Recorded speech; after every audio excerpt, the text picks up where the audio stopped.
So inverse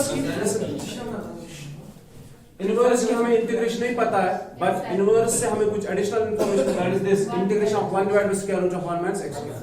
What is the integration of this? It is either sin inverse x or it is minus cos x. तो इसी तरह 1 divided by 1 plus x square की integration tan inverse x और minus cot inverse x. इसी तरह 1 divided by x into square root of x square minus 1 की integration sec inverse x और minus cos x. तो log में हमें integration of log नहीं मिला, बट एडिशनल मिला that integration of 1 by x which is log mod of x plus c. तो trigonometry में दो साइन और कॉस की इंटीग्रेशन हमें पता है, उससे एडिशनल कुछ चार हमें मिले. एक मिला integration of sec square, integration of sec square, ठीक है, इनवर्स प्रोसेस से, तो उसकी इंटीग्रेशन होती है tan x. दूसरा हमें मिला sec x tan x, उसकी इंटीग्रेशन sec x. फिर हमें मिला cosec square x, उसकी इंटीग्रेशन minus cot x. और फिर हमें मिला minus cosec x cot x, उसकी इंटीग्रेशन है minus cosec x. और फिर एक्सपोनेंशियल की integration that's e power x. अब हम बात कर रहे थे कल अलजेब्रा की. वी नीड दिस, हमें चाहिए integration of x power n, ये हमें चाहिए, ठीक है, ताकि जितने भी अलजेब्रा हमारे पास आएंगे हम इसी फार्मूला को यूज करके इंटीग्रेशन करेंगे. You got it? बट इससे पहले हमने कुछ और पढ़ा था कल, दैट इज अलजेब्रा. क्या पढ़ा था? अलजेब्रा ऑफ इंटीग्रेशन में हमने पढ़ा कि अगर हमारे पास दो फंक्शंस हैं, से for example x plus e power x dx, दो फंक्शंस के बीच में सम है, दो टर्म्स है हमारे पास, तो इनको कैसे इंटीग्रेट करोगे? इनको इंटीग्रेट करने के लिए हमें इनको सेपरेट करना है. x को अलग से इंटीग्रेट करो तो दैट्स यस x की इंटीग्रेशन अभी आपको नहीं पता है, मान लो अभी पता है, दैट्स x स्क्वायर बाय 2, और ex की इंटीग्रेशन ex है, सो देन लास्ट में प्लस c. ठीक, अगर इनके बीच में सब्ट्रैक्शन हो तो इसी तरह से सेम करना है ऐसे, और लास्ट में प्लस c. अगर ये दो ऐसे हो, से for example x and e power x, मतलब जिसको हम प्रोडक्ट रूल कहते हैं. अलजेब्रा होता है जहां पे एडिशन होता है, सब्ट्रैक्शन होता है, मल्टीप्लिकेशन होता है, डिवीजन होता है. तो अगर ये जुड़े हुए हैं एडिशन से तो अलग अलग करो इंटीग्रेट, अगर सब्ट्रैक्शन है तो अलग अलग ले लो, अगर मल्टीप्लिकेशन है तो यहाँ पे इसको इंटीग्रेशन में पार्ट्स बोलते हैं. क्या बोलते हैं? ये हमारी 5th की 6th एक्सरसाइज है. थोड़ा सा मैं आज आपको बताऊंगा इसकी इंटीग्रेशन जब प्रोडक्ट रूल हो तो कैसे करोगे आप. मान लो ये u और v दो फंक्शंस ऑफ x है, ये u और v नहीं है, ये फंक्शंस ऑफ x है, मतलब या log x या e पावर x या sin x या e पावर x, ठीक है, या कुछ और होगा. तो इसकी इंटीग्रेशन ऐसे है. देखो फर्स्ट फंक्शन, इसकी जरूरत अभी नहीं है, ठीक है, बट फिलहाल हम थोड़ा आपको बताएंगे. ये फर्स्ट फंक्शन है, फिर integration of second function. But remember one thing, जब हम डिफरेंशिएशन करते थे ना, से फॉर एग्जांपल आप डिफरेंशिएशन करते थे, अब जो फर्स्ट है उसी को फर्स्ट लेते थे, जो सेकंड है उसी को सेकंड रखते थे, ठीक है. इसमें ऑर्डर चेंज भी करोगे तो कोई परेशानी नहीं है. मिसाल के तौर पर आप ऐसे डिफरेंशिएट करना चाहोगे या ऐसे डिफरेंशिएट करना चाहोगे, जैसे मर्जी वैसे डिफरेंशिएट करो. जिसको फर्स्ट ले लो, जिसको सेकंड लेना है ले लो, ठीक है. और यहां पे होता था first function differentiation of second plus second function differentiation of first. Clear? अब यहां पे कुछ डिफरेंट है. सबसे पहले आपके पास जो फंक्शंस हैं ना, उनके लिए एक रूल है कि आप किसको फर्स्ट ले लोगे और किसको सेकंड ले लोगे. And the rule is ILATE. Yes, you are right. The rule is ILATE. Say for example you have the function integration of sin x and log x. Log is the first function and sin is the second function as per this rule. ये चीज का ध्यान रखना. अब देखो integration क्या है. It is first function, it remains unchanged. Integration of second function, फिर माइनस, प्लस नहीं है, क्या है? माइनस है. Integration of, listen, integration of, जब मैं लिखता हूं ना इंटीग्रेशन विद रिस्पेक्ट एक्स, तो ये है सिंबल, ये पूरा सिंबल है, ठीक है. जिसको भी इंटीग्रेट करना है उसके लिए ये दो चीजें लाजमी है, जरूरी है. You got it? तो मैंने क्या लिखा? First function integration of second, simple, minus integration of. अब मुझे नहीं पता अभी किसकी इंटीग्रेशन करनी है, ठीक है, तो किसी को तो इंटीग्रेट करना है। देखो किसको इंटीग्रेट करना है, differentiation of first, integration of second. नहीं समझे? It's very easy, very simple to remember. It's first function integration of second minus integration of what, integration of what, differentiation of first, integration of second. आसान है कि मुश्किल है? मिसाल के तौर पर आपके पास है integration of x power ex। बोलो पैटर्न सही है कि इसको चेंज करना है? First it is algebraic, then it is exponential, rule भी यही है अलजेब्रिक एंड एक्सपोनेंशियल। अब इनको इंटीग्रेट करेंगे, it is this first function x integration of second minus integration of x, differentiation of x, integration of अब देखो x e power x की integration power x, differentiation of x is x to 1, differentiation of x is 1, खत्म। Integration of ex is e power x, तो ये भी हो गया, ये भी हो गया, ठीक है। ये अभी ऐसे ही था ना मौजूद, तो इट्स दिस। मुश्किल है? आसान है? सो it is x e power x minus e power x plus. समझ आया क्या? So it's first function integration of second minus integration differentiation of first, integration of second. अब लास्ट और एक है, इसमें डिवीजन रूल, मैंने कल आपको बताया इसमें क्वोशिएंट रूल नहीं होता। आपको वैसे क्वेश्चंस होंगे, मतलब क्वोशिएंट रूल में से for example sin x divide by 1 plus cos x। पद विधि याद क्या करो, इसको कुछ और करना है, लेकिन क्वोशिएंट रूल हमारे पास नहीं है, ये किसी और तरीके से मतलब सॉल्व हो जाएगा, लेकिन यहाँ पे क्वोशिएंट रूल नहीं होता, ठीक। तो और एक चीज है कि अगर कांस्टेंट और कोई फंक्शन है, जस्ट लाइक इन डिफरेंशिएशन हम कांस्टेंट को बाहर रखते थे, इंटीग्रेट करते थे उस फंक्शन को, इसी तरह यहां भी ऐसे ही करना है, कांस्टेंट को बाहर रखो और इंटीग्रेट करो सिर्फ फंक्शन को f ऑफ x। नहीं समझे? You got it? Yes sir. समझ आओ उसी कित पर क्या है, मैं आपको बताऊंगा क्यों, मेरी तरफ ध्यान रखो। It is first function, it is second function, ठीक। First function integration of second function, go product rules वगैरह। First function integration of second function, फिर क्या होता है minus differentiation of first function. ये केस डिफरेंशिएशन का से क्या बनेगा, ये सारा जीरो बन जाएगा, इसीलिए इसको हम इग्नोर करते नहीं लिखते। You got it? ये कुछ इंपॉर्टेंट चीजें थी जो मैंने आपको बतानी थी। अब चलते हैं x पावर n की। देखो एक मेथड है यहाँ पे जिसके कुछ क्वेश्चंस भी है, आप उसको बोलते हैं मेथड ऑफ इंस्पेक्शन। क्या बोलते हैं? Method of inspection. अभी सुनो इधर, मेथड ऑफ इंस्पेक्शन मतलब कैसे integration of sin x cos x है, मतलब माइनस cos है cos, ठीक है।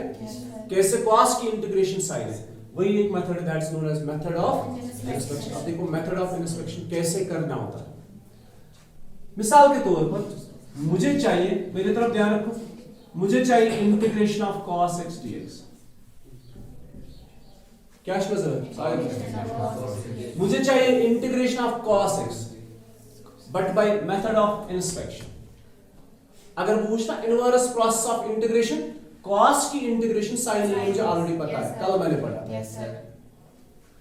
तो देखो क्या करना होता है, मुझे किसकी इंटीग्रेशन चाहिए, cos x की इंटीग्रेशन चाहिए। अब कुछ ऐसा डिफरेंशियल सोचो जिसकी डिफरेंशिएशन cos है। कौन सा ऐसा फंक्शन, कौन सी ऐसी फंक्शन है जिसकी डिफरेंशिएशन cos है, दैट इज sin। तो मुझे वही सोचना है, डिफरेंशिएशन ऑफ sin x। मुझे चाहिए क्या, इंटीग्रेशन ऑफ cos x। तो मुझे उल्टा सोचना है कि ये किसका डिफरेंशियल है, ये किसका डिफरेंशियल है, sin का, सो इट इज cos। ये पहला स्टेप होता है मेथड ऑफ इंस्पेक्शन। क्लियर? जिसकी इंटीग्रेशन करनी है उसका उल्टा सोचना है, उसका डिफरेंशियल सोचना है, ये किसका डिफरेंशियल है। You got my point? मिसाल के तौर पर इंटीग्रेशन ऑफ 2x है आपको, सपोज आपको क्या सोचना है, एक ऐसी फंक्शन जिसकी डिफरेंशिएशन 2x है। किसकी डिफरेंशिएशन? स्क्वायर की differentiation. You got my point? मिसाल के तौर पर आपको चाहिए इंटीग्रेशन ऑफ 1/x, आपने क्या सोचना है, log x सोचना है।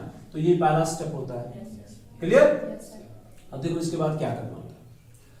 इसके बाद हम करते हैं इंटीग्रेट बोथ साइड्स। क्या करते हैं, इंटीग्रेट बोथ साइड्स, बट ये लिखना है विद रिस्पेक्ट टू x। क्योंकि मैं y भी लिख सकता हूँ, t भी लिख सकता हूँ, थीटा भी लिख सकता हूँ, तो ये मेंशन करना जरूरी है। Integrate both sides with respect x। Integration का सिंबल क्या होता है? ये, और साथ में ये, ठीक है। अभी लिखो इंटीग्रेट, करो दोनों साइड से integrate. Integration of differentiation of sine x, ये अपना dx है इंटीग्रल का, ठीक है, is equal to integration of cos x dx। Differentiation and integration they are inverses of each other. कौन कौन? Differentiation and integration they are inverse of each other. ये differential है, ये इंटीग्रल है, अगर ये एक दूसरे के इनवर्स है तो कैंसिल हो जाएंगे, समझ आया? जस्ट लाइक मैंने आपको बोला था e पावर log x, आपको पता है, याद है, ये सिर्फ x के बराबर है। क्यों x के बराबर है? क्योंकि e और log इनवर्स है, ये कैंसिल आउट हो जाते हैं। You got it? तो यहां पे integration and differentiation they are inverse of each others, तो यहां पे क्या बचा? sin x। इनको कैंसिल करना नहीं है, बस सिर्फ सोचना है, ये कैंसिल हो जाएंगे तो sin x।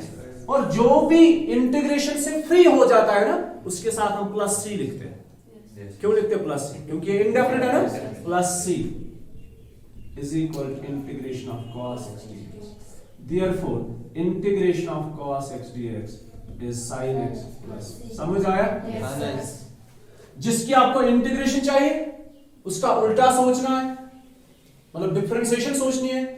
इसकी इंटीग्रेशन करनी है, आपने डिफरेंशिएशन सोचना है। शुरू करना है डिफरेंशिएशन से फर्स्ट।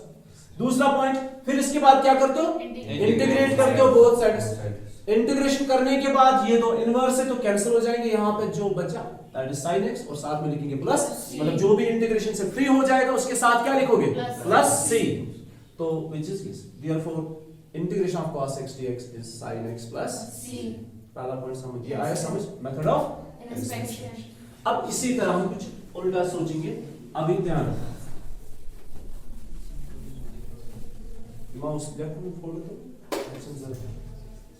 फिर ऊपर ध्यान। हम शुरू करेंगे यहां से। Differentiation of x power n is nx power n minus 1। वो सोचो तो तुथ का डिफरेंशियल ये इंटीग्रेशन ऐसे x पावर n, ये है कोई चेंज n माइनस 1 और n ये हम चेंज कर सकते, ठीक है। बस आप ध्यान, differentiation of x power n is this. पहला स्टेप मुझे ये चाहिए, तो मैं शुरू करूंगा ऐसे, integrate both sides with respect to x। और एक चीज मैं आपको क्लियर करूं, क्योंकि अगर आपने कभी देखा पद्धति असमा कोई गलती बुझ गया, मैंने क्या लिखा था अभी? डिफरेंशिएशन ऑफ sin x किसके बराबर है? cos x। अभी हम क्या करते हैं, कभी कभार हम dx को इधर शिफ्ट करते हैं, ऐसे भी कर सकते हैं। ये dx इधर शिफ्ट किया, ठीक है, dx कहां शिफ्ट किया? इधर शिफ्ट किया, राइट साइड। इंटीग्रेट करेंगे बोथ साइड्स ऐसे, तो ये और ये कैंसिल हो जाएंगे, जैसे अभी बोला था। मतलब अगर इसके साथ dx है तो इंटीग्रल का भी dx होना चाहिए। अगर हमने उस dx को राइट साइड शिफ्ट किया है, फिर ये जरूरी नहीं लिखना, फिर आप ऐसे ही लिख सकते हैं, बट बेटर शो है। कभी कभार ऐसे भी कर सकते हैं, ठीक है। dx को ही शिफ्ट किया, फिर dx साथ लिखने की जरूरत नहीं है।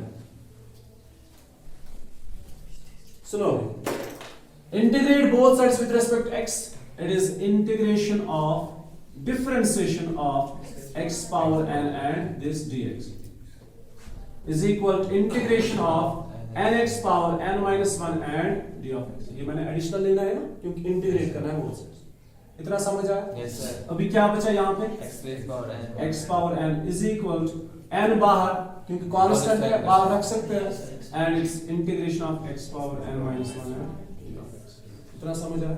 और अब इस वाले साइड को यहां रखेंगे और इसको यहां पे रखेंगे। कांस्टेंट है तो ट्रांसपोज कर सकते हो, ठीक है। अच्छा, साथ में क्या है? Plus c। So integration of x power n minus 1 dx is equal to x power n plus c divided by n, मतलब x power n by n plus c यथा उत्तम नाम c1 फिलहाल कुछ भी रख सकते हो, कांस्टेंट है, a रखो, b रखो, c रखो, ठीक है। It is c1 divided by n। It is integration of x power n minus 1 d of x is equal to x power n divided by n plus c. Constant by constant is always constant. ठीक है? अभी ध्यान, हम तो अपने result पे आ गए, थोड़ी सी चेंज करनी है. फॉर्मूला कभी भी जनरल में x n minus 1 नहीं होता, n होता है. ठीक है? समझ आए वन? तो ये x पावर n minus 1 है. देखो मैं क्या करता हूं, पुट करता हूं n minus 1 को m. क्या करो? m. जहां पे n होगा वहां पे क्या लिखोगे? m plus 1. नहीं समझे? n minus 1 की जगह m लिखो और n की जगह m plus 1 लिखो. ये यहां से मिला. Clear? So it gives us x power m dx is equal to x power m plus 1 divided by m plus 1 plus c. नहीं समझे? समझ आया? समझ आया? It's x power m is equal to x power m plus 1 divided by m plus 1 plus c. अब देखो, किसी ने फार्मूला रखा यार a plus b का होल स्क्वायर और किसी ने रखा यार x plus y का होल स्क्वायर. कोई फर्क है? नहीं है ना? बस आप कुछ भी चेंज, पैरामीटर्स चेंज कर सकते हो. तो मैंने रखा integration of x power m यार. अब किसी ने बोला हम रखेंगे यार x power n. Is there any issue? No sir. यहां पे एक होता है पुट करना, दूसरा होता है रिप्लेस करना. मैं x पावर m नहीं x पावर a रख सकता हूं, x पावर b रख सकता हूं, तो x पावर n क्यों नहीं रख सकते? वो भी रख सकते हैं. इस बार आप रिप्लेस करो m को बाय n. पुट नहीं करना है, रिप्लेस करना है. तो ये x power n d of x is equal to n plus 1 divided by n plus 1 plus c. ये है integration of x power n, which is x power n plus 1 divided by n n plus 1. 1. You got it? Therefore, एक simple से example, therefore x power 3 की integration x power 3 plus 1 divided by 3 plus 1 plus c, that's x 4 by 4 plus c. समझ आ रहा नहीं यार? That's x 4 by 4 plus c. अब कुछ भी हमारे पास कोई भी पावर हो, चाहे रैशनल हो, मतलब चाहे ये नेगेटिव हो, पॉजिटिव हो, ठीक है, फ्रैक्शन हो कोई, तो आप इसको प्लस 1 करना है और नीचे भी ऐसे करना है n plus 1. You get the answer, you get the integral. Okay, clear? जल्दी जल्दी टाइम. इसी x पावर n के रिलेटेड रिजल्ट टाइम कम है. ये हो गया x power n plus 1 divided by n plus 1 plus इसी x पावर n के रिलेटेड मैंने कल बोला था. जस्ट लाइक आपको कभी कभी x होता है, जल्दी जल्दी फास्ट में कैसे याद रखोगे? x square by 2 plus c. कभी होता है इंटीग्रेशन ऑफ 1, इसी के साथ रिलेटेड है सारे, तो it's x plus c. ठीक? कभी आपको होता है 1 by x. देखो अगर आपने वैसे किया x ये न्यू होता है फिर कर, ठीक है, बन गया x पावर n. कोई परेशानी नहीं है, फार्मूला अप्लाई करो. ठीक है, मतलब x power n plus 1 divided by n plus 1. ये कैसे डिफाइंड है? मान कैसे डिफाइंड? फिर कैसे नहीं डिफाइंड किए तो खेल खत्म. तो इसीलिए इसमें ये फार्मूला अप्लाई नहीं करना, इसमें सीधे log mod of x plus. Clear? समझ आवा? अब मैं आपको और एक चीज बताऊंगा, c क्यों. एक तो मैंने आपको ज्योमेट्रिकली समझाया c क्यों होता है. Listen to me. ज्योमेट्रिकली मैंने आपको बताया, c क्यों होता है. ठीक है ना? ये इनडेफिनिट एरिया होता है, इसके साथ हम कांस्टेंट को रखते हैं. अभी देखो, यहां से ध्यान रखना, बस आंसर बताते जाना. x स्क्वायर प्लस 5 की इंटीग्रेशन क्या है? 2x. ठीक है, मेथड ऑफ इंस्पेक्शन करेंगे, तो देयरफॉर करेंगे integrate both sides with respect to x. It's integration differentiation of x square plus 5 and dx is equal to integration of 2x dx. समझ आया? ये और ये कैंसिल हो गए, बचा क्या? x square plus 5 is equal to 2x और 2x dx is equal to x square plus 5. Okay, plus c नहीं लिखेंगे इसमें, प्लस c पेंडिंग रखो. क्लियर? तो 2x की इंटीग्रेशन क्या है? x square plus 5. Second, differentiation of x square minus 9, इसकी इंटीग्रेशन क्या है? सॉरी, डिफरेंशिएशन क्या है? 2x. कांस्टेंट की 0 है, यहां 5 की 0 है, तो मेथड ऑफ इंस्पेक्शन करेंगे तो integrate both sides. It is integration differentiation of x square minus 9 and d of x integration of 2x। आपको समझ आ रहा है मैं क्या बता रहा हूं? मैं c की बात बता रहा हूं, c क्यों आ रहा है। x square minus सो यहाँ पे क्या बचा, x स्क्वायर माइनस 9, अभी ध्यान रखो आप बस, dx। So integration of 2x dx is equal to x square minus 9। मैंने प्लस c नहीं लिखा, ये सेकंड आ गया। Third, in differentiation of x square only is equal to मतलब x square plus 0, so it is 2x। फिर से method of inspection करेंगे, इंटीग्रेट करेंगे बोथ साइड्स, ठीक है। Integration differentiation of x square and d of x is equal integration of 2x।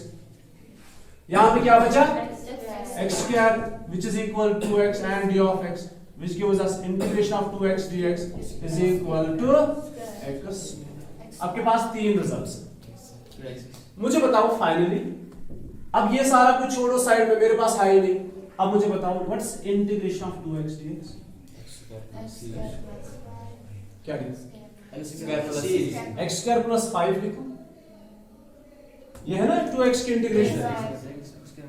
x square 2x की integration क्या है, x square plus x square plus 5 कि ये लिखो x स्क्वायर माइनस 9 कि सिर्फ 2x x स्क्वायर लिखो। x square plus minus c। तो यहां पे देखो एक चीज वैरी हो रहा है तीनों में, 2x की इंटीग्रेशन x स्क्वायर है, वो तो डन है, श्योर है। 2x की इंटीग्रेशन x स्क्वायर है, एक चीज वैरी हो रहा है और वो डिपेंड है मुझ पे। मैंने 5 रखा इसलिए 5 आ गया, अगर मैं 15 रखता तो 15 आ जाता। अगर आप माइनस 90 रखते, माइनस 29 रखते, वही आ जाता, और हमने 0 रखा वही आ गया, ठीक है। तो मतलब 2x की इंटीग्रेशन x स्क्वायर है हर एक चीज में, x square which is common in every integral, one thing varies, that is constant। यहाँ पे प्लस 5 जरूरी नहीं है, प्लस 55 भी हो सकता था अगर मैंने यहाँ पे 55 रखा होता, ठीक है। यहाँ पे मैंने 9 रखा इसीलिए 9 आ गया, अगर मैं 99 रखता तो 99 होता, अगर मैं 129 रखता तो वही यहाँ पे भी आ जाता। यहाँ पे मैंने 0 रखा इसीलिए 0 आ गया। So integration of 2x dx is equal x square plus क्या लिखूं, c, ठीक है। अब देखो integration of 2x x square है, integration of 2x is x square, integration of 2x is x square, one thing varies here that is the constant. कहीं पे 5 है, कहीं पे -9 है, कहीं पे 0 है। आप जितने इंटीग्रल बनाना चाहो बना सकते हो, एक चीज हमेशा वैरी हो जाएगी, that is constant. You got my point. तो वो समझ में क्या जरूरत है, क्या मकसद था मेरा यहाँ पे ये दिखाने का कि c क्यों लेते हम साथ, क्लियर। ये वजह है हम c साथ में लेते हैं, और मेन वजह है कि ये इंडेफिनिट इंटीग्रल होता है इसलिए हम c साथ में लेते हैं। हमें जो एरिया मिलता है सेशन का, पर्टिकुलर सेशन का मतलब जनरलाइज्ड एरिया मेरा दैट्स इंडेफिनिट एरिया, दैट्स हम साथ में c लेते हैं। और मैथमेटिकली अलजेब्रिकली मैंने आपको बताया c क्यों साथ में लेते हैं। ये एक ऐसा c होता है जिसकी डिफरेंशिएशन हमेशा 0 होती है, ऐसे फर्क हुआ, क्लियर। क्या बोलना है थोड़ा सा, ये मुझे दबाए तो